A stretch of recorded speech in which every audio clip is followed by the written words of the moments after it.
stand with the top 10. I would put Green Bay at 10. They remain the youngest offense in the NFL and the youngest roster.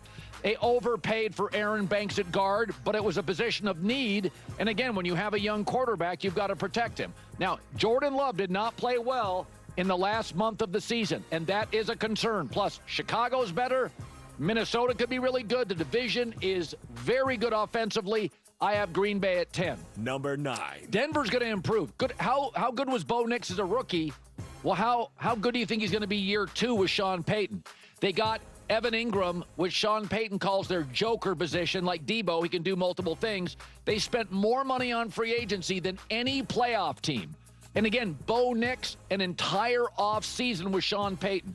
So getting Dre Greenlaw and Hufanga, those are big, instinctive, smart guys who will upgrade the defense. Everybody in the AFC West, including the Raiders, that division's getting really good really fast.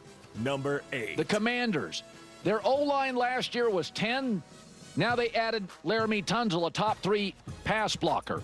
Deebo Samuel is one of the great moves of free agency, the classic chess piece. So this is a team that could get 4 to 5 starters out of the draft, got 2 absolute starters in free agency. And again, Jaden Daniels as a rookie was amazing. Another offseason to learn Cliff's offense, I have him at 8. Number 7. Really worry about Kansas City. Joe Thuney is one of the more valuable offensive linemen in the league. Left. And they didn't want him to leave. They couldn't afford him. They don't have a left tackle. They paid a lot for Jalen Moore, who's never been a starter. And there's pass rushers all over that division. By the way, they're not going to go 11-0 in one-score games. Raiders are better. Broncos will be better. The Chargers will be better. Listen, it never lasts forever. I think it's going to be a slight pullback here. I still have them as a playoff team. You're not going 11-0 in one-score games. The division now is simply too good. Number 6. The Chargers. I think Najee Harris, only player in the league, 4 straight 1,000-yard seasons behind a bad Steeler O-line and a tone-deaf culture offensively. Now he goes to Harbaugh. By the way, Harbaugh's second year with the Niners got to the Super Bowl. So think of what Jim Harbaugh turned around in one off season. The worst defense to statistically a top 2 defense. Now you get another 7-8 draft picks from a coach who just left college football. Najee Harris, Joe Alt, second year as a starting tackle. I think, like Denver, the Chargers make a big jump. I have them at 6. Number 5. I worry about the Lions. I like DJ Reed because their pass defense has been lousy for years. I like that pickup. They lost both coordinators, and they're not going to be as clever without Ben Johnson. They're just not. We saw Philadelphia lose both coordinators a couple years ago, and they plummeted. I also think the whole rah-rah thing, I think it works early as you're building a culture, but now the culture, the rah-rah stuff wears down. Are you as good schematically? Because the NFC is getting better fast. I have the Lions at 5. Number 4. Listen, they got an extension for Josh Allen. I also think Joey Bosa and receiver Josh Palmer are upgrades. The extension, by the way, is fairly team-friendly to allow for some flexibility. I thought for much of the year last year they were the best team, and I think they've upgraded. I think Joey Bosa is a better version of Von Miller, who was expensive and hurt a lot and became kind of a pass rusher only. I have Buffalo at 4. Number 3. Ravens roster's ranked number 1 by PFF. They got Lonnie Stanley. And again, the number 1 offense last year, I don't see it regressing. This list is not about who's going to win the Super Bowl. It is how do I value your roster and your team right now based on free agency gains and losses and extensions to your best player. I have the Ravens at 3. Number 2. I thought the Rams crushed. Puna 4 defensive line, that was an area of need, and Devontae Adams, and retain Matt Stafford. And their defense, Thanksgiving on, was arguably the best in the league. Go ask Sam Darnold, sacked 9 times. So this defense is just getting better every month because they're so young and inexpensive. I put the Rams at 2. Go back to that game in the snow in Philly. They're down to the 15-yard line with a chance to go with 2 turnovers. With a chance to go in for the win. It's a real team heading the right direction. Number 1. Listen, they didn't overpay for Milton Williams. They had some free agent losses, but they have drafted so well. Philadelphia's number 1.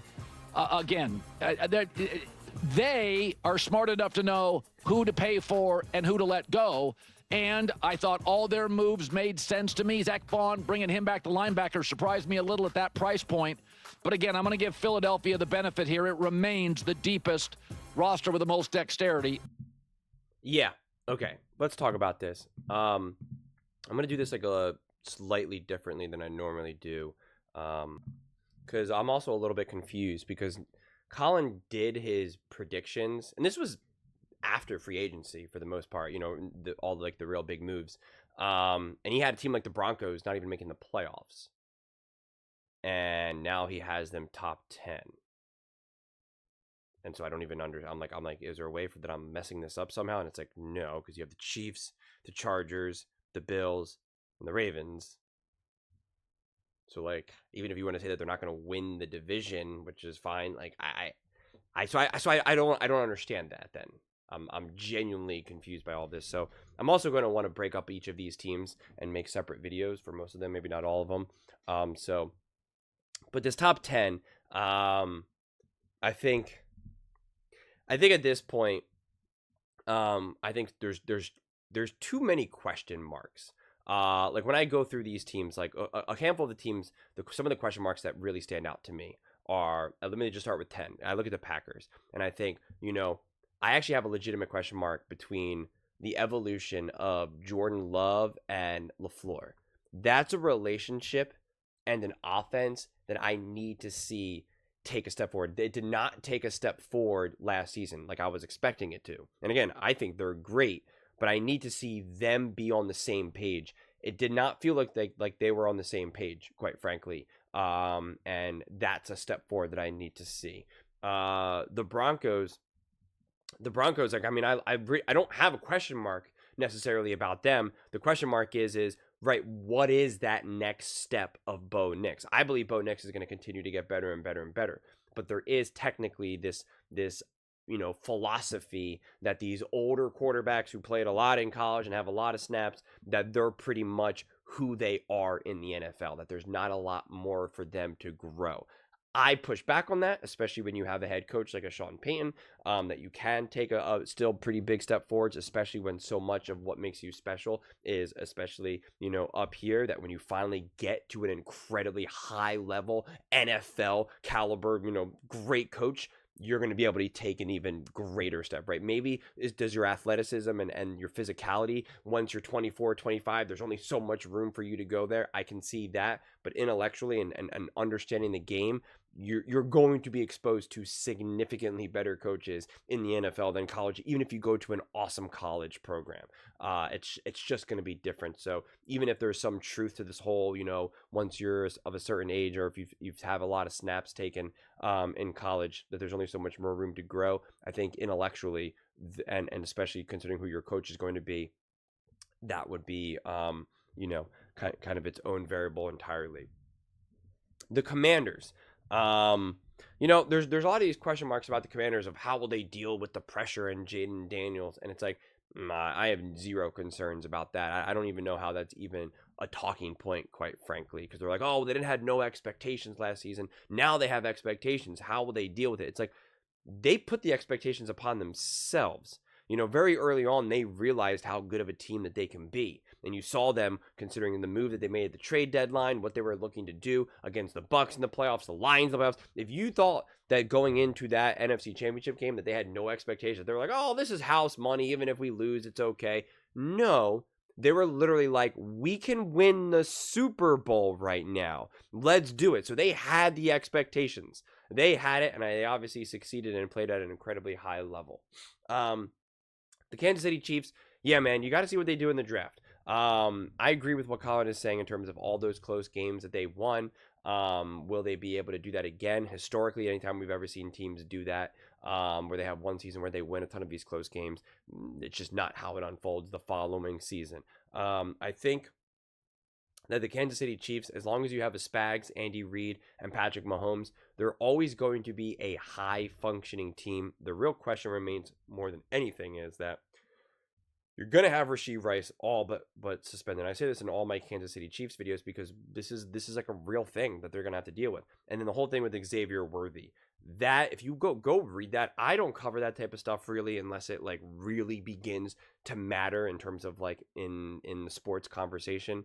But if you go read kind of the things that are unfolding with Xavier Worthy and what his fiance is claiming, like it is real stuff. And again, whether it ends up being true or not, I'm not saying it is or it isn't. But when I say real, I mean like it's a problem that actually has to be figured out, because it's one thing if this was kind of some random woman or some woman that he knew a couple years ago, like it was his fiance. So like there's an obviously established relationship there and mutual trust between Worthy and his fiance that it just lends more credibility to some of these things that are saying, and they're obviously going to continue to be to be figured out and fleshed out. And if there's any validity to it, I don't even see how Xavier Worthy even stays on the Kansas City Chiefs. And again, I'm not saying they're true or they're not, because again, I'm not covering any of that type of stuff until it really becomes a legitimate talking point. But Google it yourself and you'll see like, okay, like there's a real possibility that Rashee Rice is suspended and Worthy is suspended. So then like what the heck do the Chiefs look like right now? I don't have that answer. I do think the Chargers are going to take a gigantic step forward. I'm so excited with Najee Harris and what they're going to be able to do. People are still so low on Justin Herbert and Harbaugh for that matter, especially considering how the Texans game in the playoffs unfolded. I get it, but they are coming, not a single doubt in my mind. The Lions, yeah, man, you have two new coordinators. That is a legitimate question mark. That is a massive question mark. As he mentioned, Colin, look at the Eagles. You don't look no further than the most recent Super Bowl champions, right? They had bad coordinators and it was a disaster. It just was. And so you have to imagine when you look at who they lost, both offensively and defensively from coaching, those were two special coaches. To think that you're just not going to take any type of a step back is wishful thinking, because then you're essentially saying that those coaches are not that good or that special, and that can't be true. It just can't be true. Can you hit two more home runs with two other great coordinators? Absolutely. And again, when I say a step back, it's not like, oh, you're a Super Bowl contender and now you're just lucky to be the playoffs. Like that's not what I'm saying either. But to think that there's not going to be any type of drawback to losing like a Ben Johnson, I just can't see how that's even remotely possible. I just can't. So what does that actually look like in practice? We got to wait and see, obviously. And then quite frankly, the Bills and the Ravens, to me, it's kind of the same old story. And in a lot of ways, I could even still lump the Chiefs in there as well. It's kind of like these are teams that we know are going to be great, know are going to be special, know the quarterbacks are going to be great. Like we already know how these seasons are going to unfold in terms of like what they're going to get. It's just, can they do it when it matters? I don't know what Colin was talking about in terms of the PFF rankings, in terms of the roster. Maybe that has been released. I'd have to take a look on PFF to saying that they have the best roster and whatnot. To me about the Ravens, I just made a video about this that I posted today or whenever you're watching this, prior to recording this, like literally just an hour ago. It's just like so much about the Ravens is not necessarily roster construction. It's more about the coaching and like are they actually prepared and ready to play when it matters most? Like that remains to be the question, which then leads me to the Los Angeles Rams, where it's like I never have that question. I know Sean McVay has his teams ready to go, and he always has his players playing above what they're capable of playing rather than below of what they're capable of playing. The only question mark I have with the Rams is Matthew Stafford, and I think Matthew Stafford is awesome. I'm a huge defender of Matthew Stafford, and really maintain that he is significantly better than people really understand because of all the years that he wasted in Detroit. But he is at that perfect age where you just have no idea what to expect. He's at the perfect age where you have no idea. I have no confidence in one direction or the other. It's just, I don't know. We saw flashes of it not being so good last year, and we saw flashes of him being as elite and as special as you could ever ask any player, let alone your quarterback, to be. So I'm really, curious to see how that continues to unfold. The Eagles, I know they're going to be great, but the question mark also is the coordinator. I have no strong feelings about the offensive coordinator and what that will look like. Considering how great they were last year, you have to imagine that they're not going to be able to maintain that because they pretty much reached 100% you have to imagine how great that defense was. Like, put it this way, the playoff run that they had this last season.